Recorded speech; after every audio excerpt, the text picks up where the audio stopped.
Hey, how's it going, everyone? My name is Derek Afasi. I'm the owner of Afasi Financial Group and RetireSharp.com. Today's topic I want to be discussing with you guys annuity advice and fully explain it. What might have happened is, you were sitting down with a financial advisor, an insurance agent, and they kept pitching you different sorts of annuities. And when you go and you look up your research, you might be seeing some really good things about annuities, some really bad things about annuities. So I wanted to do is to create this video and kind of clear the air and say, okay, what exactly is good annuity advice? What is bad annuity advice? What exactly should you be mindful of when looking to purchase an annuity, and where exactly can an annuity really work for an individual situation? So typically the number one aspect of what an annuity, the benefits of an annuity, is for income.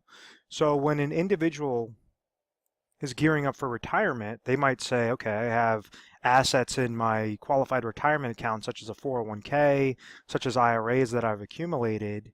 I might have sold my house, I might have sold a business, whatever that is. I might have some non-qualified cash monies, and ultimately I have these lump sum dollar amounts, and I'm starting to come near where I don't want to work again. I don't want to work anymore. So how exactly can I properly take distributions from my current accounts to make sure that I'm never going to outlive these monies?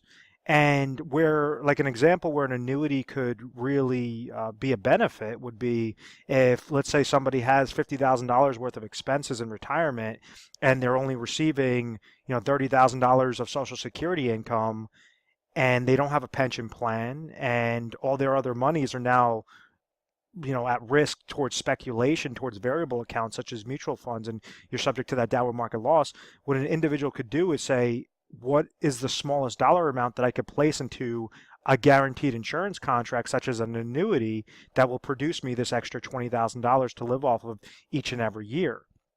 So they could take assets from their 401k and roll that over into it's known as an IRA annuity. It's qualified to qualified. You could do an IRA to IRA transfer, and that would be, basically put them in the parameters of a qualified annuity, or they can use regular cash accounts, non-qualified accounts, to produce them this, $20,000 of income at that specific point in time. So that's a very simple example of how an annuity could be beneficial for somebody, rather than going the route of variable accounts and going that mutual fund route when they say, okay, I have my IRA account that's currently tied to mutual funds. Well, the problem with that is typically individuals have to pay mutual fund related fees, advisor fees to monitor those mutual funds. They're still subject to downward market loss, and when this individual tries pulling out this money for income, that's the fourth negative. So you have compound interest and negative aspects that are going against this account. A simple example is, a lot of times wealth accumulation specialists, they try to talk about the average rates of return.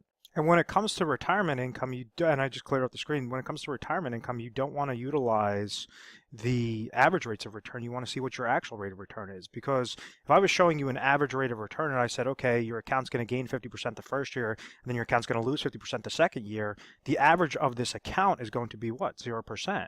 But what happened with your physical money? If somebody has $100,000 and they gained 50% the first year and then they lost 50% the second year, their actual rate of return would have been a minus 25%. So that's a drastic example, but understand that averages don't always mean that your account is truly gaining the value. It's just a play on words, and it's all about what is the actual rate of return.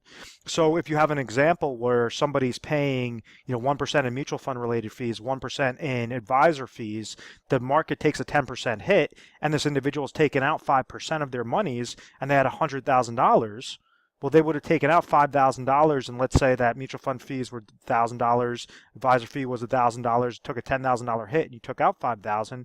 This individual would have lost $17,000 worth of their value, 17%. So the next year, you're going to have to gain that much more just to break back to even. So with annuities, and a lot of the annuities that I like to deal with are on the fixed basis. It's just saying, if you're placing $1 in there, annuities are not the best thing since sliced bread. They're very good when you're looking at an income play, but if you're looking past an income play and you want to have some significant growth into your accounts, annuities, I think, are horrible products. But if you're looking for that safety, that peace of mind, that consistency, then yeah, it could definitely work out well. And what I mean by that is, what are the problems? What are the problems with typical annuity advice? Is you sit down with an agent, and you might have heard about annuities through the grapevine, and these agents are going to go and they're going to talk about how company XYZ is offering you a 10% bonus or a 7% guaranteed roll-up and all these different features of an annuity, when in actuality, that's just a whole smoke and mirrors